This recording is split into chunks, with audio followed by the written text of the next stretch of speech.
people are awfully forgiving, or they just don't understand, what's been done to them. We are at an epochal shift. We're at a point where the West could tip into complacent and quite well off redundancy, or we could play a decisive role in the future. What the banks did was reprehensible. That was why there was the outrage at the greed of the bankers when we gave them money that was supposed to help them lend to others, but they decided to use that money to pay themselves bonuses. For what? For record losses? We are governed by corporations today, often by corporations that don't have very much interest in the United States of America.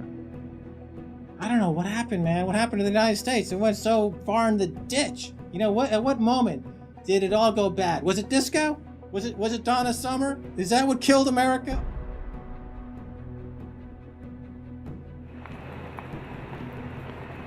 We are entering the age of consequence.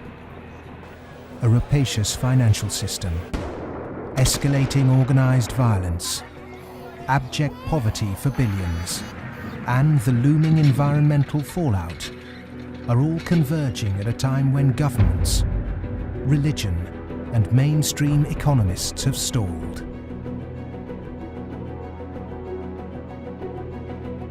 War, conquest, famine, and death. The four horsemen are coming.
This is not a film that sees conspiracies. It's not a film that mongers fear. It's not a film that blames bankers or politicians. It's a film that questions the systems we've created and suggests ways to reform them. Over centuries, systems have been subtly modified, manipulated, and even corrupted, often to serve the interests of the few. We have continually accepted these changes, and because man can adjust to living under virtually any conditions, the trait that's enabled us to survive is the very trait that has suppressed us. Most societies have an elite tries to stay in power, and the ways they stay in power is not merely by controlling the means of production, to be Marxist, i.e. controlling the money, but by controlling the cognitive map, the way we think. And what really matters in that respect is not so much what is actually said in public, but is what is left undebated, unsaid. For centuries, gatekeepers have manipulated our cognitive map. But in 1989, a computer scientist by the name of Tim Berners-Lee implemented the first successful communication between an HTTP client and server. The World Wide Web was born. It has since unleashed a tsunami of instantly accessible, freely available information. Just as Gutenberg's printing press wrestled control of the cognitive map away from an ecclesiastical and royal elite, today the internet is beginning to change governments, finance, and the media. We are at the cusp of change. But to enact it, we must first understand the things that have been left unsaid for so long. To do that, we need context from people who speak the truth in the face of collective delusion, because to understand something is to be liberated from it.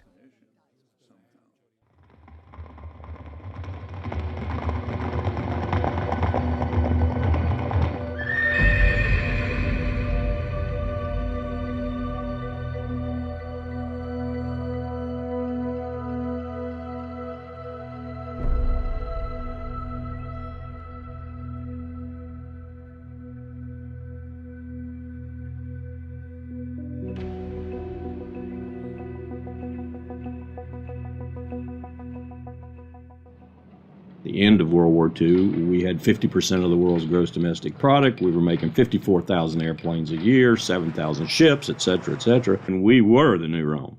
And we recognized it and devised a power management scheme in the 1947 National Security Act to, we thought, manage it. And it worked fairly well during the Cold War. But we haven't done anything since, and I think that's another sign of our inability to grasp the new world, if you will.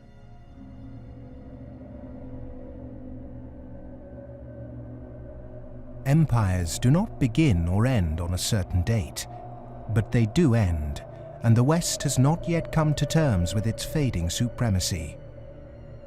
At the end of every empire, under the guise of renewal, tribes, armies, and organizations appear and devour the heritage of the former superpower, often from within. In his essay, The Fate of Empires, the soldier, diplomat, and traveller Lieutenant General Sir John Glubb analysed the life cycle of empires. He found remarkable similarities between them all. An empire lasts about 250 years, or 10 generations, from the early pioneers to the final conspicuous consumers who become a burden on the state. 6 ages defined the lifespan of an empire. The age of pioneers, the age of conquests, the age of commerce, the age of affluence, the age of intellect, ending with bread and circuses in the age of decadence. There are common features to every age of decadence. An undisciplined, overextended military, the conspicuous display of wealth, a massive disparity between rich and poor, a desire to live off a bloated state, and an obsession with sex.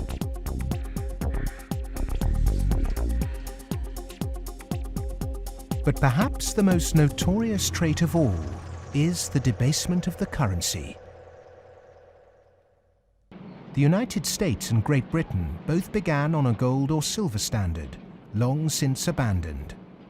Rome was no different. So it started on a principle that was very sound, and it was on a silver standard.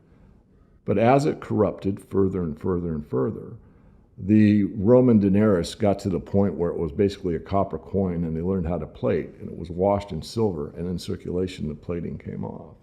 And at the end, all the senators that really did at one time represent the people only were interested in representing how much wealth they could steal at the top. Great empire wealth always dazzles, but beneath the surface, the unbridled desire for money, power, and material possessions means that duty and public service are replaced by leaders and citizens who scramble for the spoils. Historically, all the signs of the demise of empire are beginning to develop. Some are more trenchant than others. This current financial and economic crisis, that sort of thing always accompanies the demise of empire. The people of Rome were constantly being distracted by the gladiatorial events, and the politicians knew that they did this. Whenever there was unrest among the people, they had a huge event going on, and they created a new event with lots and lots of gladiators, and every day we're doing that. That is a common trait of declining empires. And so today in the United States, for example, you find a tremendous emphasis on all kinds of television programs that distract people from what's really going on. Sports is a big part of that, as it was in the gladiator times. In essence, we've been lulled into a lethargy, and we've accepted it.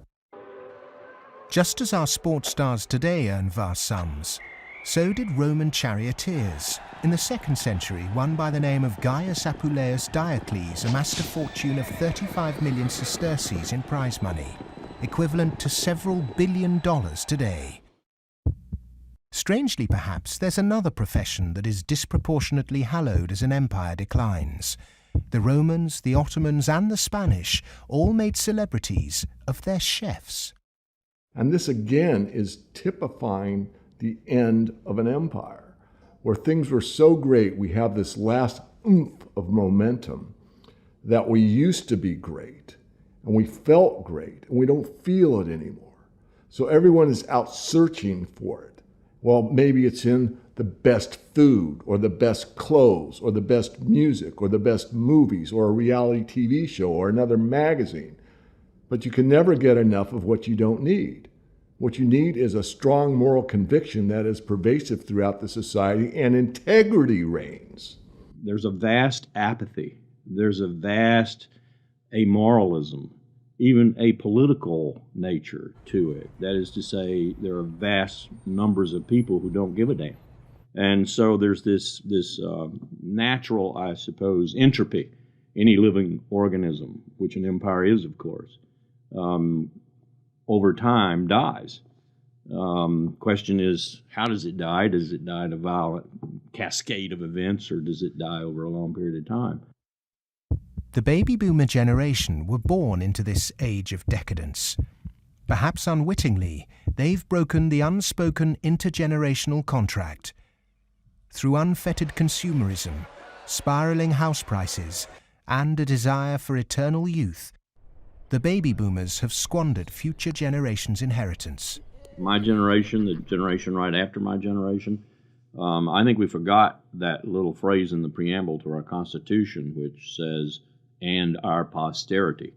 All of a sudden it became us, period. The baby boom generation, which I'm a part of, has gone and done the biggest misallocation of capital in the history of mankind. We have had cheap oil, or cheap energy is a better way to phrase it. We've had an abundance of ideas, and we have chosen a system and perpetuated it that is probably one of the worst ways to use the blessings that were bestowed upon us. And we are going to pay a price for that. Human beings are inconsistent and paradoxical. We hope for peace and immortality, but continually invent new ways to destroy each other. We're capable of the kindest, most noble acts and the most horrific atrocities. Human beings are complex creatures. I mean, for example, we're capable right now, at this minute, of acting in such a way as to make it likely, if not certain, that our grandchildren are going to face terrible disasters. And we're consciously acting to accelerate that likelihood, even though we all love our grandchildren. How can you be more contradictory than that?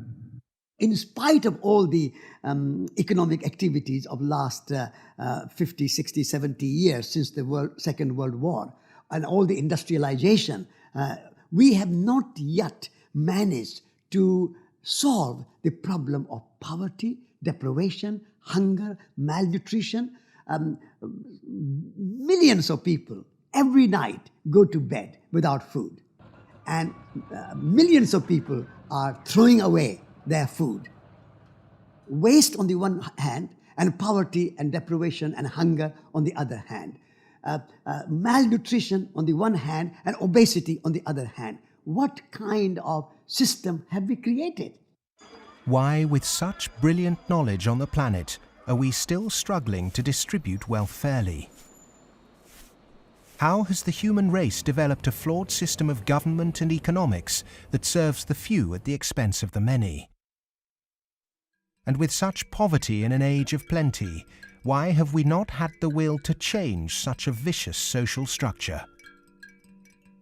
Greed is the fundamental kind of ingredients for the immoral economy. The problem is not that there is not enough in the world. People say that there is a poverty, we have to create more wealth. There is enough in the world for everybody's need, as Mahatma Gandhi said, but not for anybody's greed. But is it just greed, or does it go deeper than that? Is the problem systemic?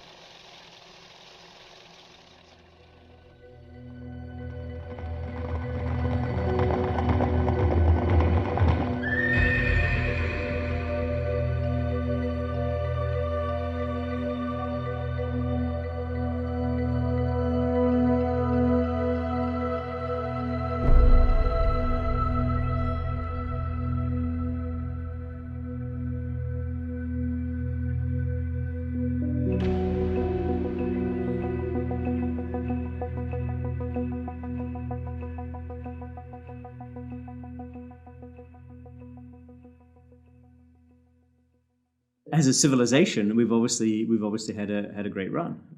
We've done very well. We had the Industrial Revolution. We survived that. We've built a lot of modern military technology. We've survived that so far. We built a banking system, and we're still struggling with that part of it. But we've had a good run. It's kind of like when I was working on Wall Street for 7 years. I had the experience some people would have. Let's say working at a meat processing plant, they become vegetarian. You work on Wall Street and you see how these banks like Goldman, J.P. Morgan, these other banks make money.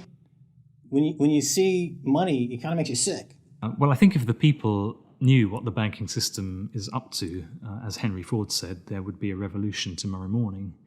The fact is, most people think that what a bank does is lend you money that someone else has put in the bank previously. But what a bank actually does, what a commercial bank does, is to create money from nothing and then lend it to you at interest. If I do that, if I manufacture money in my own home, it's called counterfeiting. If an accountant creates money out of nothing in the company accounts, it's called cooking the books. But if a bank does it, it's perfectly legal. And so long as you allow fraud to be legalized, then all kinds of problems are going to pop up in the economic system, which you can't do anything about. Private banks create money out of nothing and lend it at interest. Now, that sounds absurd. When I teach sophomores, about money and banking and how banks, they never believe it. And so you have to go through it again and again. Yes, banks really do create money. They really do. Here's how it happens. And it's absurd, and they're right to doubt that could possibly be what's really going on. But it is. Now, if the banking lobby is very strong, they're going to say, well, we don't want to change this system. We're making so much money out of it. What we have to do is, A, try and convince the people that it's their fault, that their wage claims are too high, and that's why we're having lots of inflation, or people are speculating on housing, and that's why house prices are going up. What they're not going to say is that this is happening because banks are creating money out of nothing and pumping it into the system, and that's why prices are going up. But how is it that we've ended up with a system in which banks have the power to create money? Since 1971, when President Nixon took the United States off what was left of the gold standard, the world has operated under a system of money known as fiat. The dollar, the pound, the euro are all government fiat currencies. Fiat is a Latin word meaning let it be so. It is the law that this government currency be money. Indeed, without that legal enforcement and the fact that we must pay taxes with this money, that dollar bill or that computer digit that represents a dollar would be pretty much meaningless. Only the government has the power to issue fiat money, but banks can create it through lending. Over the last 40 years, since this system of fiat money became the global norm, the supply of money has grown exponentially. In fact, we've seen the greatest growth in the supply of money in history. But who benefits? Of course, those that have the power to issue money, governments and banks. Then, those companies and individuals that get this money early. They can spend it before the prices of the things they want to buy have risen to reflect the new money in circulation. In other words, they get services, products or assets cheap.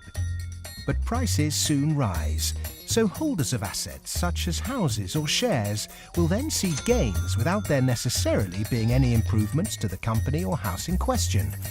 Often this can lead to speculative bubbles. But what about those at the bottom of the pyramid?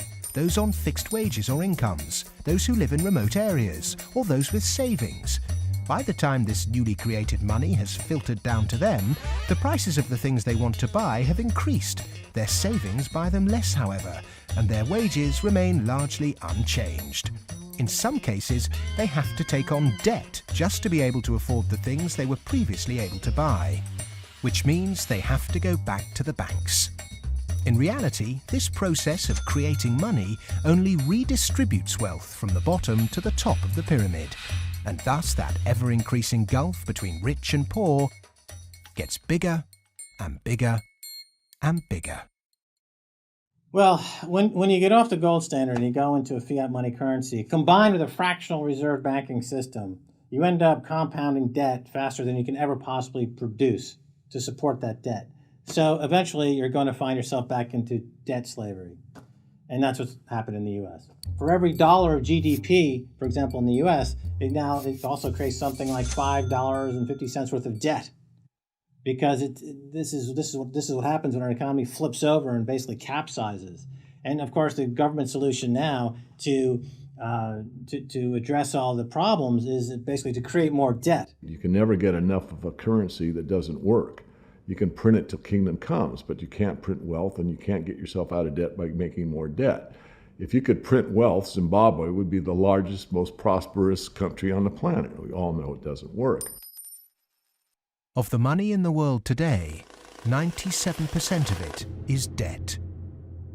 The French philosopher Voltaire once said, "All paper money eventually returns to its intrinsic value, zero." For 3 generations, the world watched the fight between capitalism and communism. But in the 1980s, the Russian economy started to collapse. The Soviet Union capitulated, and so-called capitalism reigned supreme.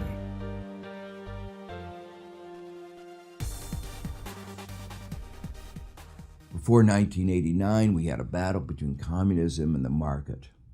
And in that battle, there was a sense of, let's not expose the flaws in the market economy.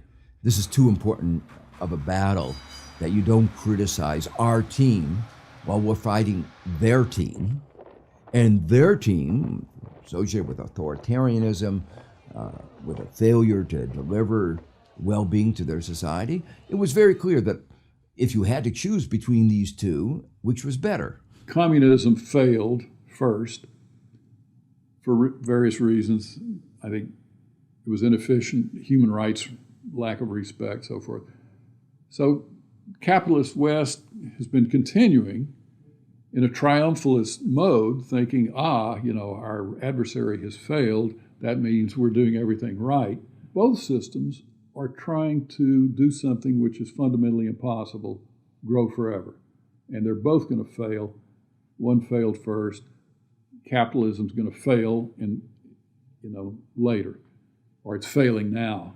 America right now is in a very interesting position because in the past 200-300 years of its history, it's a culture and country which has almost always existed on the assumption that resources could be expanded. If there was a problem, you always try to deal with it by expanding the pie. Go west, young man. Make the pie bigger so that everyone's got a bigger piece. Now it's faced in a world where possibly resources are beginning to be more constrained and where it's going to have to divide up that pie and inflict pain on people.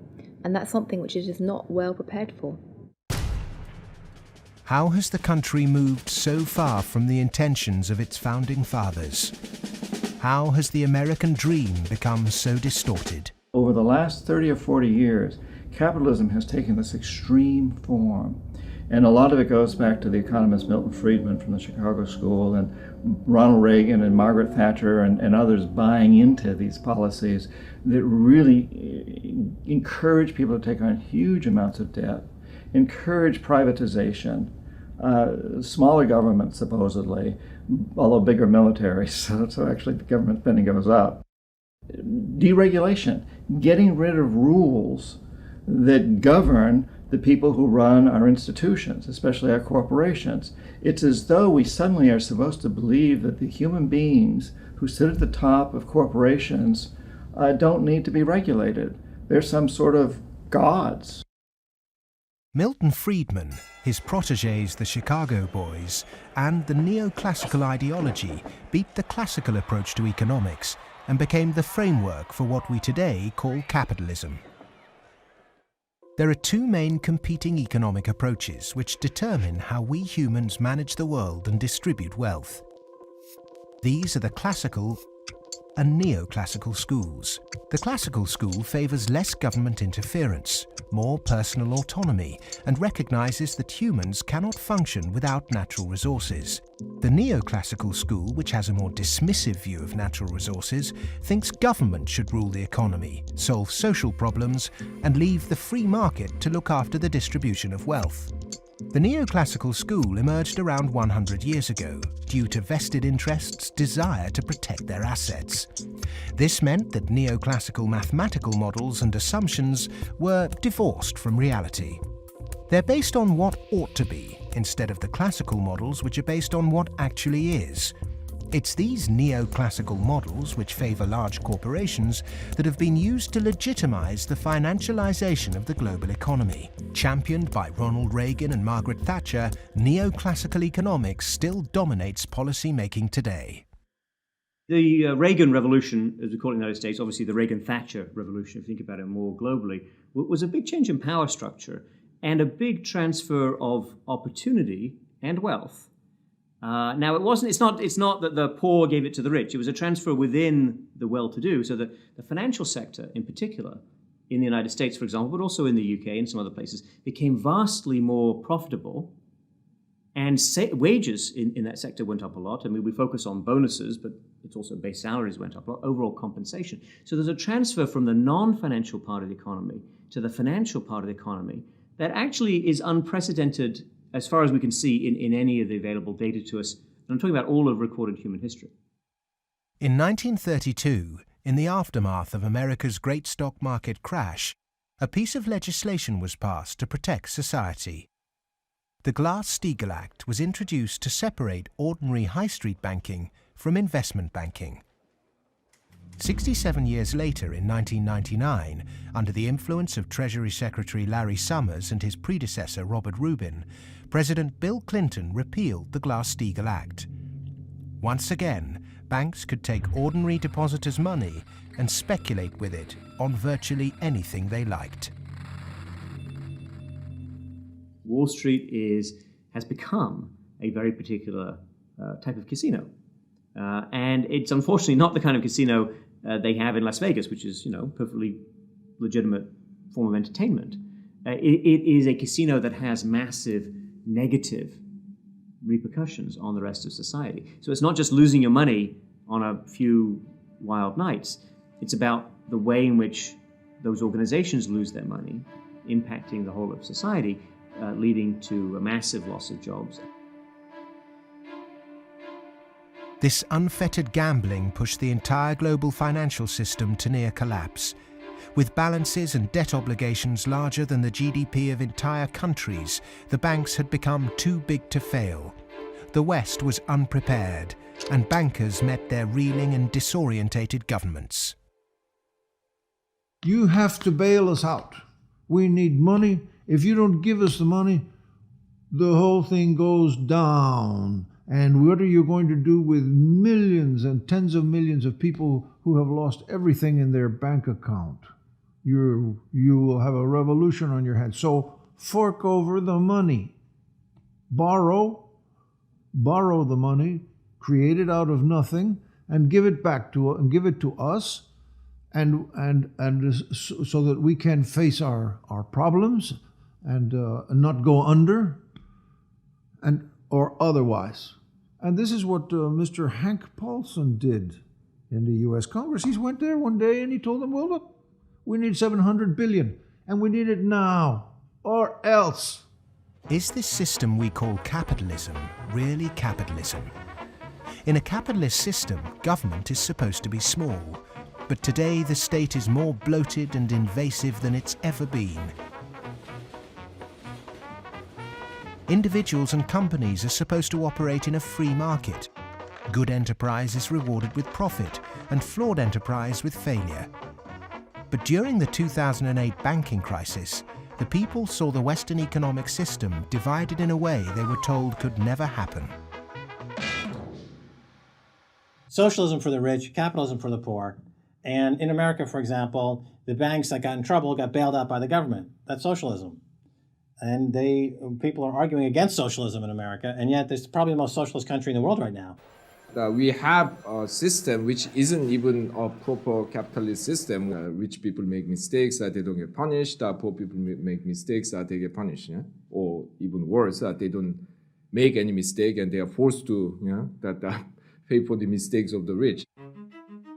When the taxpayer is footing the bill for the misplaced speculation of bankers, then suddenly, instead of the economy serving the human being is now in perpetual service to amoral financial organizations.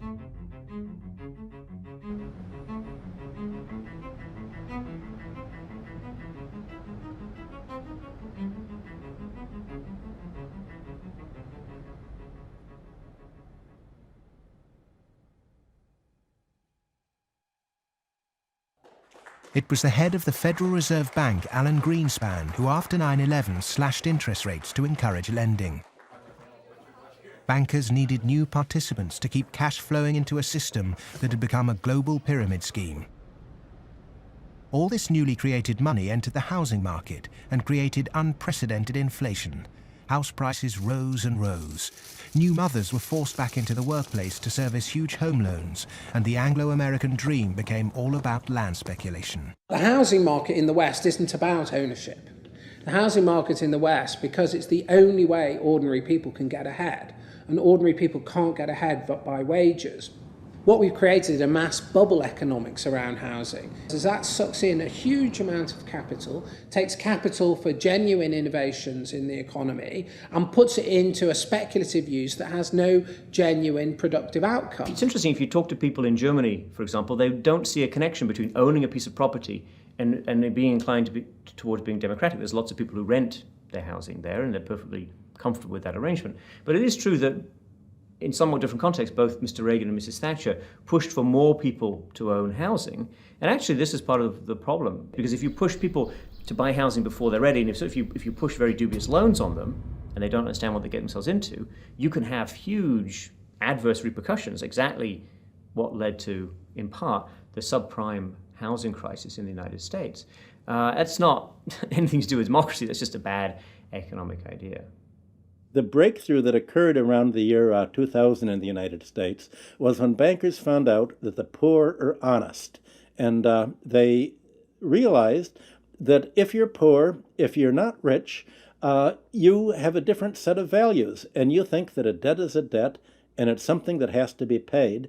And that people will try to pay the debts that they're stuck with, even if the debts are not valid, even if the debts are much more than they expected, even if they really can't pay the debts. The lending and banking institutions, when they drew up contracts with interest rates, with flexible interest rates, I think they knew in the beginning that these problems were going to come back later on, where folks weren't going to be able to afford the mortgages as the interest rates increased. It put a lot of people in situations where they were taking food out of refrigerators, taking kids out of higher education. They're not able to afford college anymore. And it is making a really, really bad situation worse. The banks engaged in what was a criminal conspiracy to charge more to the blacks and Hispanics. The banks got together, backed the Bush administration to block the state prosecutions of racial lending in order to exploit and charge more to the minorities. These are loans which were made by one of the major lenders in the city and in this country, Wells Fargo, in which Wells Fargo targeted minority communities in the city, put borrowers into loans that they could not afford, put borrowers into loans that were of the subprime variety, therefore more expensive and less advantageous to the borrowers. Hiding predatory lending practices in the small print of complex financial products was only ever going to enrich one set of interests. Many of the communities in which African Americans live in the city were establishing momentum. There was development activity that was occurring. We were seeing signs of vitality in many of these communities, and the results of the Wells Fargo foreclosures and the subprime lending practices of that lender and others has significantly impaired that progress and brought it to a halt. They're not worrying about, they don't come in the heart of it. Like, you in the heart of it, so you see. They don't really see the struggle if they don't come in the heart of it. They see the outside of it. That's like looking at the cover of a book and seeing the outside of a book, but if you don't go inside the book, then you'll never know what the book about. So they're not worrying about nobody else but themselves. And I think it's wrong, because if they come in the heart of it and they see it, they'll be willing to help. What happened in Baltimore is just one example of what is happening all around the world. One way to frame this injustice is by branding it a race issue. But when we look really closely, we can see that there is something at play here that transcends race: profit. Not an accident, for instance, that we had the deregulation in our financial industry that was such a disaster. The lobbyists of the finance industry amount to 5 per congressperson. In other words, they pay 5 people for every congressman to explain to them, persuade them, that they should pass legislation that is favorable to the financial industry. The poor people who are devastated don't have the money. They couldn't hire 5 per congressman. So the way our democracy works, it's an unlevel playing field. The financial sector has acquired enormous power, partly through political contributions, so buying favors, but mostly through ideological control, convincing people that finance is good, more finance is better, and unregulated finance without limit is best. And that is really the cornerstone of this, what we call in the United States, the Wall Street-Washington corridor. I mean, if people need any proof as to who's controlling Washington, when the bailout came after Lehman Brothers collapsed, 80% of the population was against the bailout. Notwithstanding that, Congress passed the bailout, just showing, in my view anyway, that it's really under the control of banking interests. It's not a reflection of good democracy when a company, a group of companies, an industry, says our interests are more important than the national interest. How can that happen? Very easy. That's the role of campaign contributions, lobbying, in America's political structure. We have a flawed democracy. This is an advanced oligarchy in the sense that its main mechanism of control, if you like, is through convincing people that you really need, for example, the 6 biggest banks in the United States in the particular form they exist today, with the very light level of regulation. And if you don't have them, if you try to change that, all kinds of awful things will happen. And this is not really blackmail. I mean, it sounds like blackmail, but they convince you it's not blackmail, it's just that's the way the world is. There's nothing you can do about it. Oh my goodness, you just have to cooperate with them. It's very clever. The Fed is essentially the lobbyist for the commercial banking system. When you say you want to turn regulation over to the Fed, you're saying the financial sector and Wall Street should be self-regulated. And the Wall Street has veto power over whoever is going to be the head of the Federal Reserve. As long as you give veto power over the regulators to Wall Street, as long as you pick the bank regulators from the banking industry itself, you can forget any thought of calling it regulation. It's deregulation, and to call it regulation instead of deregulation is using Orwellian doublethink. Democracy is government by the people. Plutocracy is government by the rich.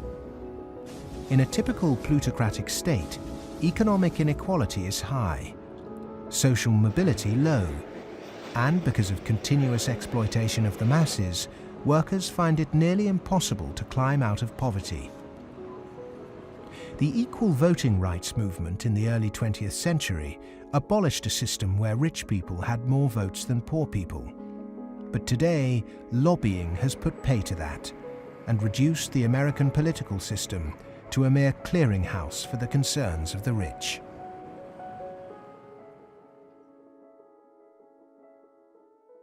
The Goldman Sachs machine is one of using profits to buy influence in Washington, to change laws, to make it easier to make money on Wall Street, to be used to buy influence in Washington. So it's a self-reinforcing malfeasance machine that is continuing to grow as a parasite in the economy and continuing to kill the host. Famous for claiming it did God's work, Goldman Sachs is one of the most influential investment banks in the world.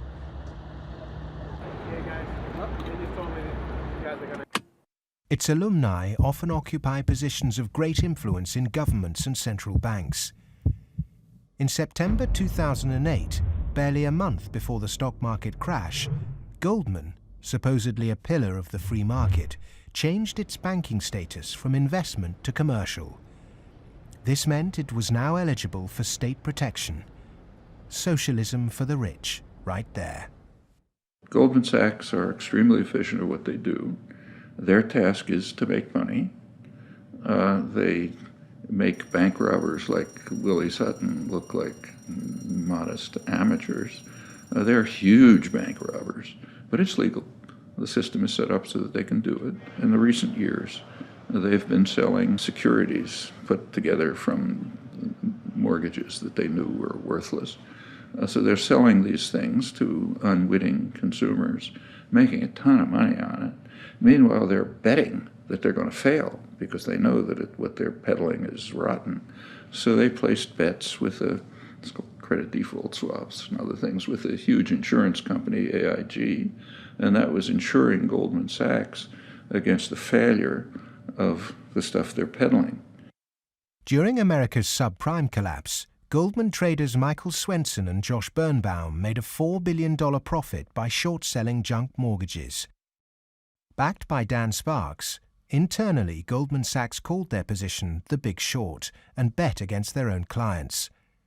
Senator Carl Levin called Goldman Sachs chief executive Lloyd Blankfein to a Senate subcommittee to testify under oath. Much has been said about the supposedly massive short Goldman Sachs had on the U.S. housing market. The fact is, we were not consistently or significantly net short the market in residential mortgage-related products in 2007 and 2008. We didn't have a massive short against the housing market, and we certainly did not bet against our clients. Riding the Big Short in 2007 made billions of dollars for Goldman. And so far, they've got away scot-free with this massive heist. So they're now back bigger than before, richer than before, biggest profits they've had in history, huge bonuses. They're doing great. A lot of what they're doing has, in fact, probably maybe all of it, has almost nothing to do with the benefit of the economy. Can there be any objection to genuinely talented people earning big money if they bring something new and tangible to the world? If they take great personal risks with their own money and actually bring greater prosperity for all? In a free market, if I have a brilliant idea that I can run an automobile on grass clippings, as an example, and I produce that car, my motivation might be to make money. But if the market says, my goodness, this is the greatest automobile ever invented by mankind, and I make $1 billion, I've not only served myself, but I have served everyone else that needs transportation. And that is the brilliance of a free market, is that paradox that you can serve yourself and simultaneously serve others. And that's what it's all about. But how many of the general public have achieved greater prosperity through a banker's bonus? It was against the holy backdrop of St. Paul's Cathedral in London that Goldman Sachs vice chairman and mouthpiece Lord Griffiths gave insight into how certain bankers really think. The devoted Christian defended extortionate bonuses. I'm not a person of despair, I'm a person of hope. And I think that we have to tolerate the inequality as a way to achieving greater prosperity and opportunity for all. The fundamental Christian view, and I would say of Islam as well, and certainly of Judaism, is that wealth is to be shared. money has to be shared. You can't take it with you. And from that develops a whole lot of stuff about justice and the economy and so on. And we've lost that, and instead we've got people accumulating more and more. And I just think it's disgusting that people have lost their homes, they lost their jobs, they can't pay their mortgages from bankers who made a big mistake and then paid enormous bonuses. I'm sorry, that is simply wrong. And I can't understand why we are not more vociferous about that. When rich people tell you that they specifically have to be rich through these egregious rip-off mechanisms, that's just self-serving propaganda, and it should be disregarded. It is true that when you organize human society, some people get ahead and some people struggle. That's a natural mechanism. But saying, we've got to have inequality, therefore Goldman Sachs must be organized along the following lines, that's a complete non sequitur. At what juncture, at what point does morality enter into the economic calculus? In a way, many people think that Adam Smith gave us a free pass, a way not to think about morality. Because what Adam Smith said was that individuals in the pursuit of their self-interest are led as if by an invisible hand to the general well-being of society. Now let me make it clear, Adam Smith didn't really say that. That is to say, Adam Smith was very much aware that businesses, when they got together, conspired against the public interest, raised prices. He was aware of monopoly. He was aware of the importance of education that the private sector couldn't provide. So he himself was aware of all the limitations, but his latter-day descendants have forgotten all those caveats. Adam Smith was the godfather of classical economics, but since its publication, his work has been used as a political football, financiers twisting his words to suit them. Lord Griffiths advocates ruthless individualism to push this idea that if bankers get rich, then we get rich too, through a process known as trickle-down economics, or horse and sparrow theory. If you feed the horse enough oats, some will pass through to the road for the sparrows.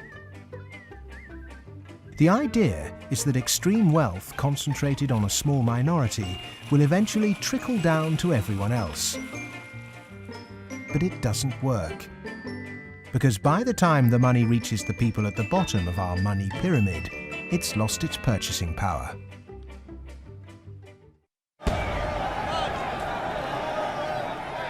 But the public are now confused as to why our political leaders have allowed this to happen, and quite naturally now ask why. Because our political processes are badly flawed. They're badly flawed because of the dependence on lobbyists, on campaign contributions. So that's why, my view, and a view I think of a lot of people, is that we have to restructure our political processes to give more voice to the ordinary citizen and less voice to the interest group, to the moneyed groups, to those who have taken such a large role in shaping our tax code, our regulatory regulations, and so forth.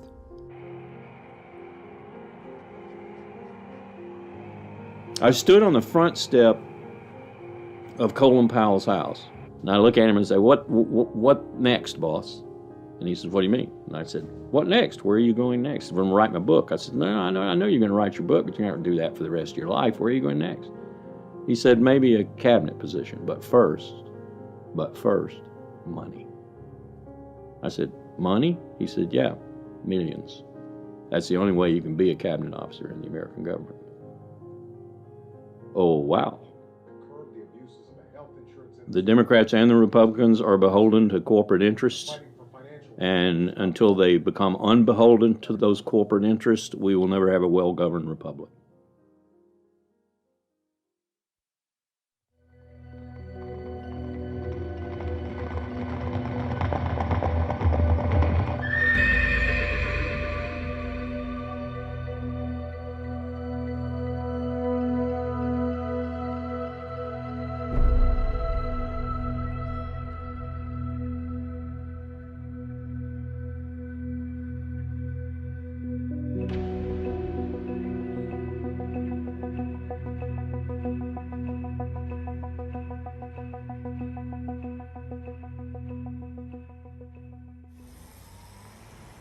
The inherent iniquity in our system of money, banking and politics has not just had consequences domestically, but also on a massive scale globally.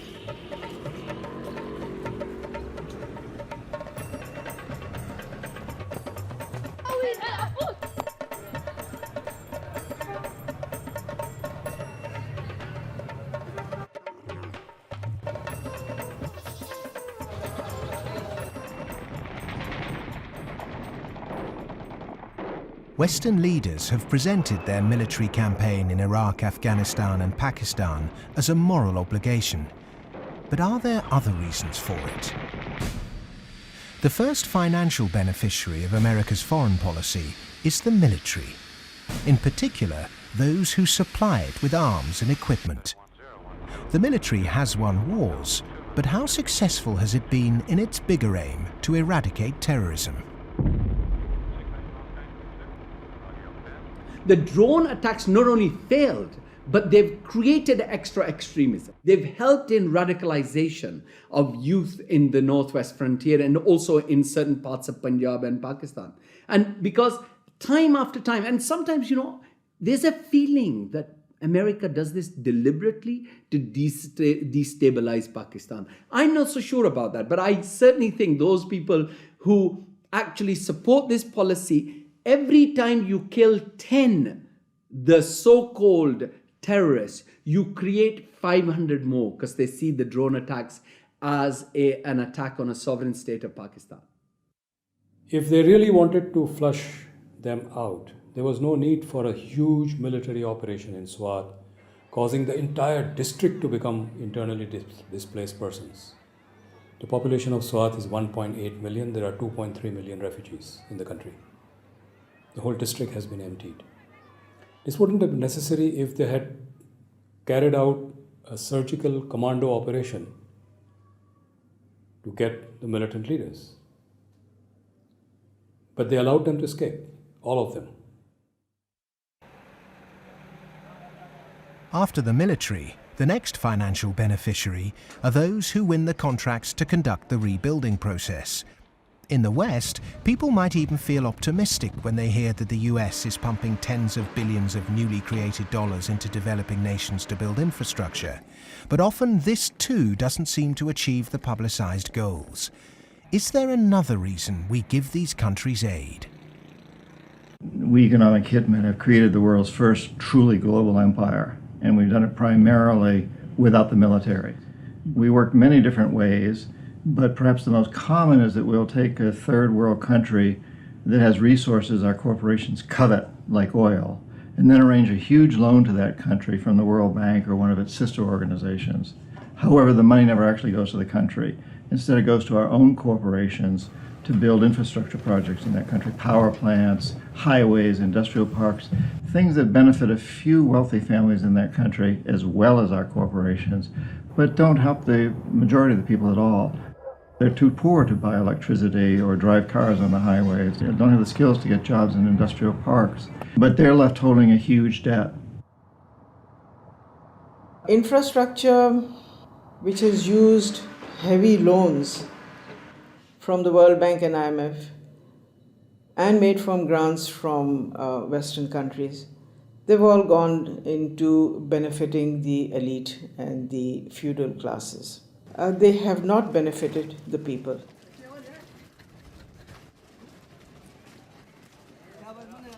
A lot of money goes to these consultants and companies from the West who charge huge amounts of money, and actually the real money on projects and on ordinary people is very limited.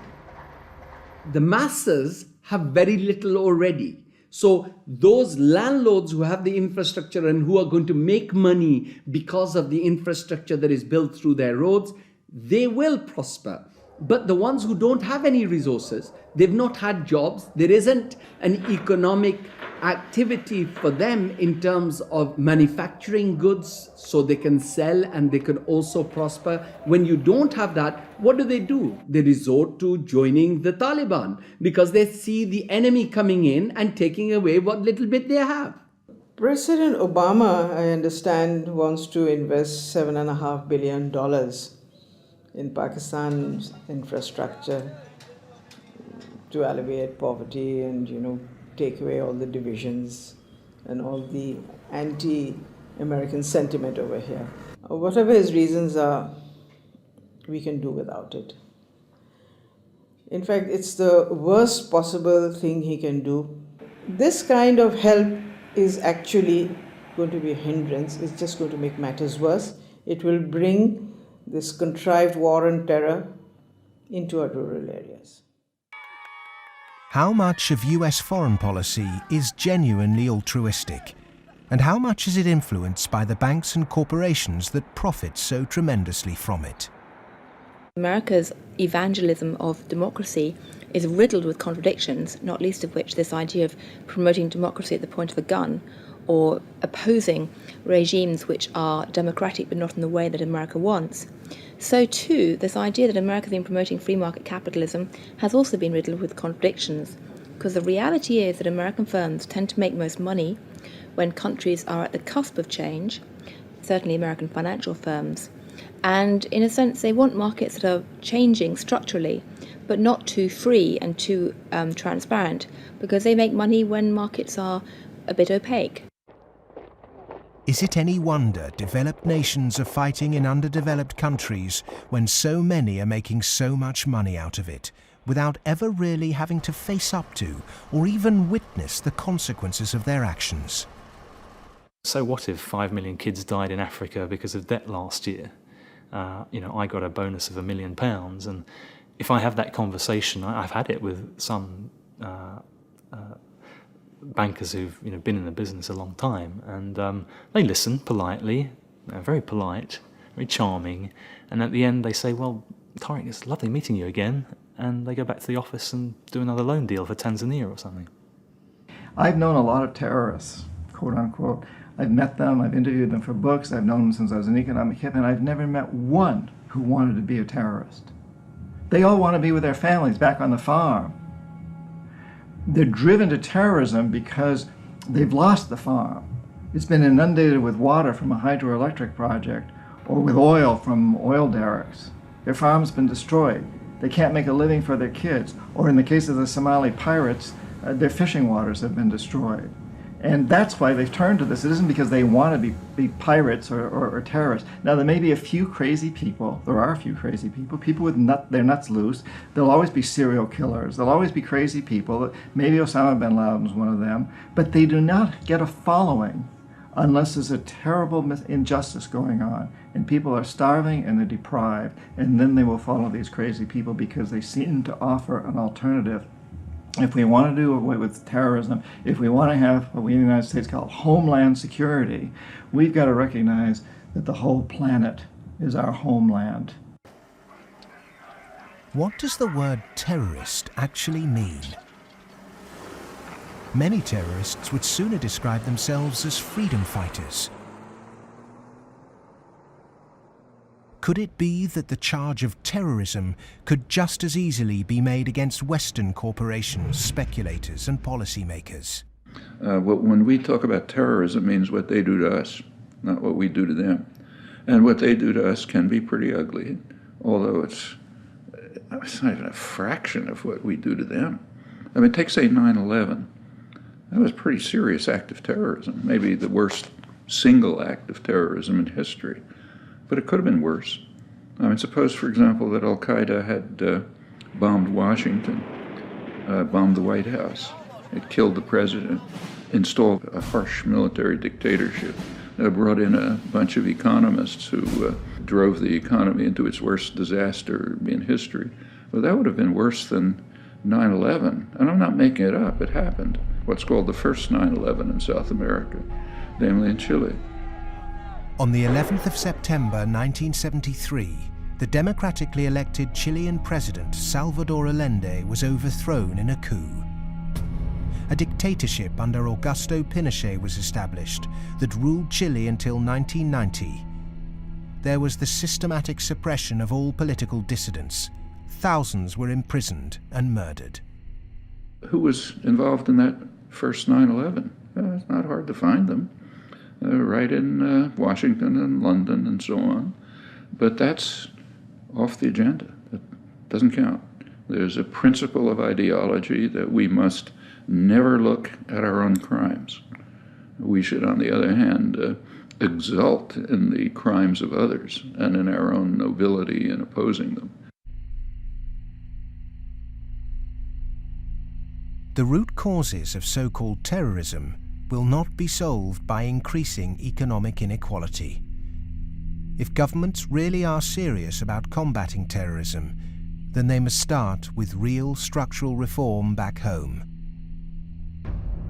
As long as banking empires chase infrastructure and debt deals in pursuit of profit, the West will continue to export injustice through finance. Millions more will be displaced. Terrorism will thrive, and neo-colonialism will continue to end more and more lives around the world.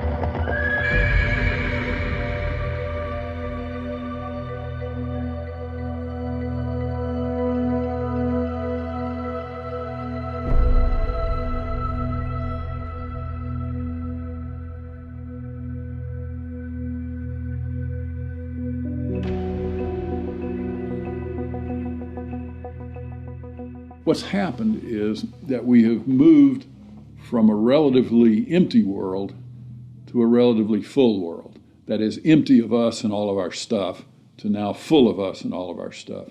In my lifetime, the world population has tripled. And the populations of other things, of cars, houses, boats, all these other things that put a load on the environment too, just like human bodies, those have vastly more than tripled. So the world is very, very full of what we might call man-made capital.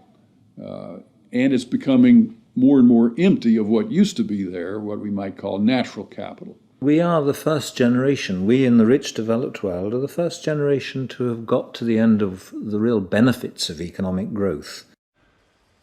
For hundreds of years, the best way of raising the real quality of human life has been to raise material living standards.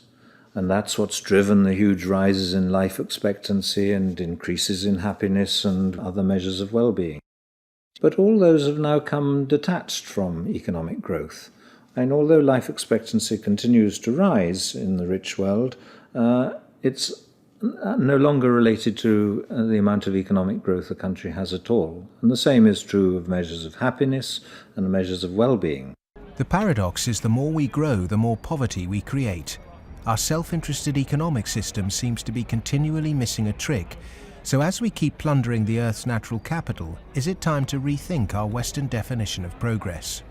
When I look at the world, I look at it much the way Royal Dutch Shell looks at it. They have one of the best strategic entities in the world, private or public. And Royal Dutch Shell has posited two scenarios. One is called Blueprint and is obviously a planned corporate structure where world leaders get together and they think about things like energy transformation, planetary warming, and dwindling fossil fuels and so forth. The other is called Scramble. And Scramble is pretty much what it sounds like too. It's a mess. Interestingly enough, in 2075, the ending year for these scenarios, as I recall, we get to about the same place. It's just that Blueprint leaves a lot less blood on the floor. Scramble leaves a lot of blood on the floor as people fight for these resources and so forth. The reason oil companies are drilling miles under the sea is that the world's easily accessible oil has already been found and largely consumed. Not only are oil supplies dwindling, major new metals discoveries are becoming increasingly rare. 40% of the world's agricultural land is seriously degraded, and ever more volatile yields continue to be unevenly distributed. It may be that the looming environmental threat is not global warming, but the exhaustion of the world's resources. We're going to have struggles for finding land sufficient to grow the agricultural products for what the United Nations says is going to be a 9 billion Earth population. We're going to struggle over non-renewable fossil fuels as they run out. I think Shell posits about 2075 they'll be gone. And we're going to struggle over things like water and other precious resources that are necessary to our life and to our economy. And this could be, as Shell says, a blueprint affair with world leaders working together to share and share alike. Or it could be a real mess, and Shell, incidentally, bets on the mess. Just like the baby boomers' failure to look to the next generation, our outdated competitive mentality for a world of depleted resources could have devastating consequences. Our economic setup encourages one-upmanship, competition and comparison, whereas the progress humans have made over millennia has been largely based on cooperation. In any species, in almost any animal, there is always the potential for huge conflict, because with any species, all members of that species have the same needs, so they might fight each other for food and shelter and nest sites and territory and sexual partners, all that kind of thing. But human beings have always had the other possibility. We have the possibility to be the best source of support and love and assistance and cooperation, much more so than any other animal. And so other people can be the best or the worst. You can be my worst rival or my best source of support. In a progressive society, to meet our common economic, social and cultural needs, we must move from globalization to localization. The benefits of a communal sense of fellowship, responsibility and purpose in a life driven by production, not consumption, would lead to happiness and satisfaction. Indeed, we must ask, have our modern consumerist lifestyles made us happy? I think if one had been living in the 19th century and somebody had told you that 100 years later people were going to be living in this extraordinary wealth and comfort, with central heating and being able to throw away such a high proportion of our food as we do, we'd imagine that we'd be living in a state of extraordinary social harmony and everything would be rosy. And it's really quite remarkable, the contrast between, if you like, the material success of our societies and the social failure. The growth economy demands that we make consumption a way of life. He who dies with the most toys became the ambition, and retail replaced spiritual satisfaction. Unsurprisingly, sales of antidepressants skyrocketed. The fact is that the world economy over the last few years, a good share of my lifetime, has been built either on the military or on producing items that most people don't need and really don't even want when you come right down to it, but we all got to have them. Consumerism is driven by our extraordinarily social nature, that we want to have the stuff so we look good in other people's eyes. It's because I experience myself through other people's eyes, the feelings of shame and embarrassment or pride and maybe feeling envied, all those things. So, the goods are just a way of, if you like, mediating the relationship between yourself and others in this extraordinarily alienated hierarchy. What's really suffered is human relationships, family life, the things that really matter to us. And in the end, the only thing that makes human beings happy isn't money. It's very clear that past a certain level, you only get marginal gains from wealth. What really makes us happy is other people. It's our relationship with other people that's really been damaged by the last 30 years. We trust them less, we have less interaction with them, we bond less than ever before, we marry less and marriages are under more threat than ever before.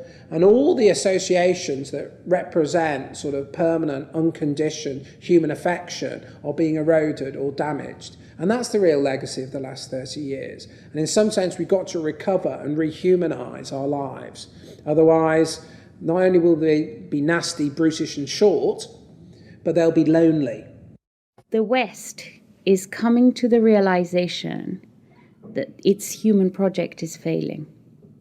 The West was so convinced that if you push people to achieve as individuals, the accumulated achievement of individuals would make for a successful society.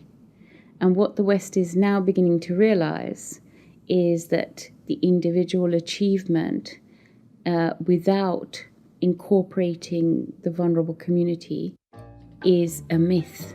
The idea was make your own life, be individually aspiring, and then you'll be individually achieving, and then you'll be individually prosperous, and then you'll be individually happy. You end up doing that in a glass jar. And the glass jar has a limited height, and it's encapsulating, and in the end, you die of lack of oxygen. Human beings are alive because they seek attachment and because they're propelled by affection. So the isolated, achieving individual in the end implodes. In order to find a purpose in life, it has to be outside yourself. It matters not how you construct it outside yourself, as long as it's a positive value added to society pursued. But it has to be outside yourself. It can't be yourself. If you're pursuing yourself, you're pursuing the abyss, as Nietzsche said. You are going to wind up in the abyss.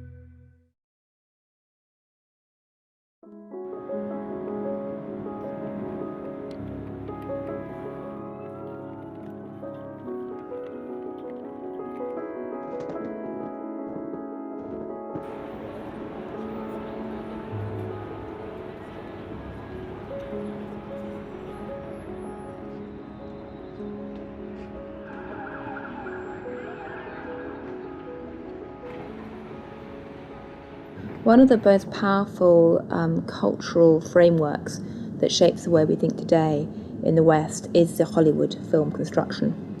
And it follows a particular cultural pattern in that there is a beginning, there is a middle and an end, there is drama, tension, there's resolution, there's usually a goodie and a baddie, and there's usually a story told through the medium of human beings. This Hollywoodization of the way that people communicate and the way they tell stories about themselves and view their recent history has very much impacted how we look at the financial crisis, in that people look at the beginning, the middle and the end. They look at the drama around Lehman Brothers and they wanted, say, a resolution, and they wanted baddies, they wanted sacrificial victims as well. So people have focused on a few individuals.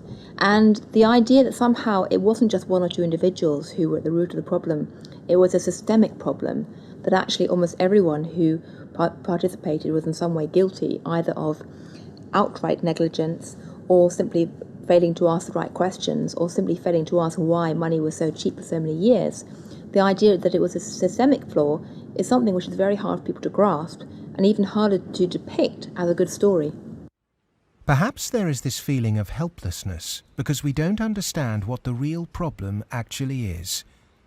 Cleansing a few bad apples will not rectify the flaws at the heart of the Western economic system. A system that should be protecting people is in fact the very thing that's enabling our four horsemen to ride with such vengeance. The modern-day four horsemen: a rapacious financial system, escalating organized violence, abject poverty for billions, and the exhaustion of the Earth's resources, are riding roughshod over those who can least afford it. They gallop unchallenged because the cognitive map that's been put in place by our schools, universities, and our media does not encourage us to question accepted norms. Instead, there is apathy. In a sense, I think we're rather depressed societies. We've got used to the idea that there's nothing that can be done. There is no alternative, that, we're never going to deal with these environmental problems and we live in a dog-eat-dog society and that's it. I think what we have to take away from this is a recognition that most of these problems can be very substantially improved. by making our societies more equal, reducing the income differences, and that also helps us to solve the environmental problems. We can reach a society that is qualitatively better for all of us. Well, the apathy is sort of engineered because you don't have any discussion of this in the public media. Hardly by surprise, the public media are owned by the real estate and the financial interests, and they're not going to explain to people the integration between the financial, insurance, and real estate sectors, the FIRE sector. There's this disinformation going on, passing the buck, denying what the real driving factors are. All of these are common strategies. In fact, even in education, you can see that banks have helped to set up universities. They've funded them. They fund think tanks. They have educational foundations. They own newspapers. All of this stuff is going on as a kind of propaganda exercise so that the people don't actually work out what the problem is. You should not assume because you don't have a background in economics or in law that these issues are somehow too complex for you. They're not complex at all. It's very simple. It's about power, and it's about democracy, and you understand that just as well as I do. One source of this disinformation is the neoclassical school of economics. These economists and academics have been successful in convincing the world that their models were gospel. But just as Gutenberg's printing press was revolutionary in the 16th century, today we're at the dawn of internet enlightenment, which will remove the cloud of ignorance upheld by academic and media gatekeepers. Education can be a form of mass mind control, and it's astonishing that today neoclassical economics continues to be taught in all Ivy League universities. I do get letters from students in economics departments at other universities. They're into some graduate program or something, and they say, I just read such and such that you wrote, and this is the kind of thing that interests me. I'm stuck in this program here in which, I can't even talk about any of that. What's your advice? What should I do? What they're teaching you is what you're going to have to oppose. A lot of it. I mean, some of it's useful. But so some of it's useful, go ahead and learn it. And the other reason for learning the rest of it is know your enemy. An individual might not be able to change the system, but they can change themselves. If we're not offered proper education, we must begin our own. And a good place to start is to become reacquainted with the classical economists, and with something that so few question, but that affects us all, our system of money. If the monetary system of the world is not reformed, then we are headed towards the end of industrial civilization. I won't say that we're going to the end of humanity, but it's just going to be an absolute collapse of our world as we have known it, because it cannot function on fiat money. And none of those who are responsible for this want to admit it, but that is the fact. The fiat system of money is a man-made law, and it's been abused. Is there a form of money whose law is not set by man? When you look at natural law and gold, I sort of describe gold as being a natural form of money. All of the gold that's been mined throughout history still exists in its above-ground stock. About the size of 2.5 Olympic swimming pools if you put all that gold together in one place. The key is that this above-ground stock of gold grows by about 1 3/4% per annum, which is approximately equal to new world population growth, and is approximately equal to new wealth creation. So as the net result of this is that you have this very good consistency in gold's purchasing power over long periods of time, because the supply-demand equation is very much in balance. To achieve human liberty, you really need to have sound money, and gold is the only way to do that, because only gold is outside of the control of politicians. With modern man-made monetary processes, a chronic excess of debt has built up at every level of society. Debt is now regarded as normal. It isn't. It's a form of slavery. But how much do we question our debt? And what should we now do about it? The classic example, most recently, of a debt cancellation was the German economic miracle in 1947. The Allies canceled all domestic and international German debts, except for the debts that employers owed their employees for the previous few weeks, and except for a basic working balance that everybody was able to keep in the bank in order to buy food for the next few weeks or so. Essentially, you would follow the 5 or 6 pages that the currency reform of 1947 did in Germany. You would start with a clean slate. That means that everybody would own their property free and clear. And the problem here is that you'd wipe off the savings that are the counterparts of that. That actually would not be such a bad thing if you look at the fact that the wealthiest 1% of Americans have concentrated an enormous amount of wealth in their own hands, more than at any earlier time since statistics have been kept. Our system of taxation also needs addressing. Currently, we're taxed on what we produce. Perhaps it would be more progressive to tax what we consume. How many American people realize that the Founding Fathers never intended Americans to be taxed on their labor? In other words, they weren't meant to pay income tax. The tax system that was exported from Britain, a relic of colonialism, has duped the world. The most important element of a tax system is to do what everybody expected to be done in the 19th century, and that is to base the tax system on land taxation, on the free lunch of land value, and on what John Stuart Mill called the unearned increment, the income that landlords made in their sleep, as he put it. Who made oil in the ground, coal or iron ore? These are things which are not the products of human effort. Of course, extracting them is, but their existence is not. And so the rents from natural resources are a wonderful source of taxation. Nobody made them, and when you do tax them, you cause all of us to use them more efficiently. So this seems like really the excellent thing to tax, rather than labor and capital. If the governments used this land site value that's supplied by nature, not by human labor, not by personal enterprise, then the government would not have to tax wages in the form of income tax. It wouldn't have to imply sales tax that add to the price of doing business, and it wouldn't have to add the proliferation of business taxes. This tax system, advocated by all the classical economists, would begin to address global poverty, as it would allow citizens in developing countries to keep their resource wealth.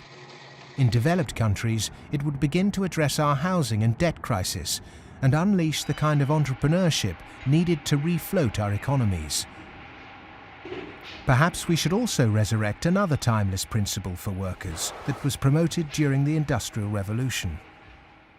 Well, the idea that people who work in a plant ought to own it is just deeply built into working class culture. So right around here at the early Industrial Revolution in the late 19th century, working people simply took for granted that, yes, of course, the workers should own the mills in which they work. Anything else is an attack on our fundamental rights as free citizens. They also took for granted that wage labor is hardly different from slavery. It's different only because it's temporary, and then you can be free. One of the ways you can be free is by owning your own plants. That was not an exotic view. That was Abraham Lincoln's view. In fact, it was a principle of the Republican Party in the late 19th century. It's taken a lot of effort to drive those ideas out of people's heads, but they're still there, and they are very relevant. It was the Greek philosopher Plato who said the ratio of earnings between highest and lowest paid employee in any organization should be no more than 6-to-1. In 1923, banker J.P. Morgan declared no more than 20-to-1 was optimum. Yet today's salary difference between top and bottom earners in global corporations can be higher than 500 or 1,000-to-1. When you're up in the range of 500-to-1 inequality, the rich and the poor become almost different species, no longer members of the same community. commonality of interest is lost. And so it's difficult to form community and to have good, friendly relationships across class differences that are that large. When the public do vent their outrage at inappropriate earnings, the common defence is to move the debate to the psychological realm and quote mercurial British economist Herbert Spencer. He coined the phrase survival of the fittest, and his words are now used to justify excess. Competition in business is a good thing, but the playing field must be level. Monopolists have too much because the system they game is rigged. Under the current economic setup, the fitness of the vast majority of the world's population is irrelevant. Those that are made to pay for this crisis are not those that caused it. But those who caused it, for survival, will no doubt try to marginalize this film as socialist or even Marxist. I'm a capitalist. I'm a business person. I believe in the basic principles. That's why I'm completely appalled by seeing these principles destroyed by monarchs, monopolists, who have totally destroyed the system from within on Wall Street. And this is completely unacceptable. I'm a capitalist. I think capitalism can do it. It's not a question of getting rid of capitalism. It's a question of getting rid of this terrible form of capitalism. Capitalism, more broadly understood as market economy, not only has a future, I can't see the future of the world without it. But the question is, what kind of capitalism? What kind of market economy? A system of reformed capitalism built on independent money, a tax system based on consumption, not income, and employee-owned businesses would begin to build an economy that's not dependent on constant growth to service its debt. We've endured the so-called free market for centuries, but far from being free, it's led us to destroy nature and each other in a vain attempt to progress. It's absolutely ludicrous to suggest that somehow there is a scientifically defined boundary of the market that we should never change. And of course, that's what the free market economy wants you to believe. Because once they convince you of that and claim that, on top of that, claim that they have the truth because they are PhDs in economics, then they can tell you whatever they want, and then you'll have to accept it. But that's where we have to take these guys on. Politics is about drawing the boundary of the market. When you think about it, a lot of things have been taken out of the market over the last 2-3 centuries. 2-3 centuries ago, you could buy and sell human beings, child labor. A lot of things that you wouldn't imagine you could buy and sell today. So, over time, we have redrawn this boundary, and there's nothing wrong with redrawing the boundary again. Things that were considered absolutely reasonable in the 1850s, like selling any chemical on a street corner and telling you that it's a pharmaceutical drug that will be good for you, things like that were absolutely commonplace then, are now serious criminal offences. Well, the same thing will be true of active money management in 100 years. The breakdown we saw in the Great Depression and witnessed again at the beginning of the 21st century occurred because in the name of growth, much was taken out of the system by those who contribute very little. Multinational corporates and banks will always want to grow without having to compensate those people who actually do the work to produce the surplus. In the past, every time too much was taken by those who contributed little, people rose up to halt the violent practices enacted by a tangible enemy. Today, the question is, with such a formless enemy pervading every element of our economic and democratic process, can it be done again? Of course it can be done again. Look, it's a cycle. We're not debt peons, but maybe rats running around a little wheel in somebody's big cage somewhere. The finance rises, finance becomes organized. You make a lot of money in banking. It's easy to go out and buy politicians. But the essence of democracy, the essence of American democracy, is this is a repeated confrontation, a repeated showdown. And in the 1830s, Andrew Jackson beat the second bank in the United States. In the early 1900s, Teddy Roosevelt beat J.P. Morgan and John D. Rockefeller. In the 1930s, Franklin Delano Roosevelt, FDR, beat everyone from Wall Street. And now we have to do it again. the one single thing that makes me optimistic rather than cynical, pessimistic, is my students. First, I do not see the desire to go to Wall Street amongst them. I see the opposite. Second, I see a disdain amongst them for people who are motivated. Not just they don't want money, I see a disdain amongst them for people who do just want money. The crises we face today are created by humans. And what is created by humans can be changed by humans. So we are all capable of transforming our world.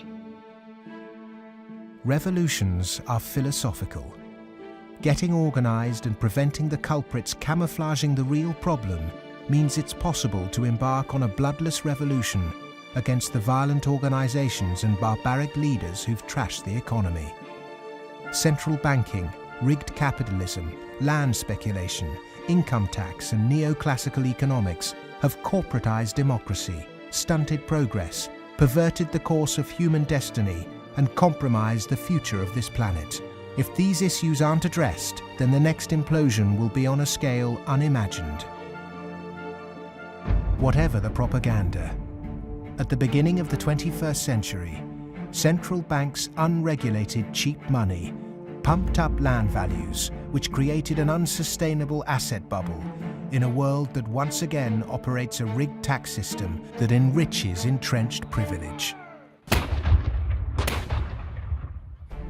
Neoclassical economics have ruined life for the bottom billions, tempted everyone into intergenerational conflict, and created massive suffering that has no limits. Human beings go mad in crowds and come to their senses slowly and individually. History is littered with examples of people who threw themselves off the yoke of oppression to adopt radical change, only to end up with popular new rulers that maintain the status quo. To really understand something is to be liberated from it. Dedicating oneself to a great cause, taking responsibility, and gaining self-knowledge is the essence of being human. A predatory capitalist's truest enemy and humanity's greatest ally is the self-educated individual who has read, understood, delays their gratification, and walks around with their eyes wide open.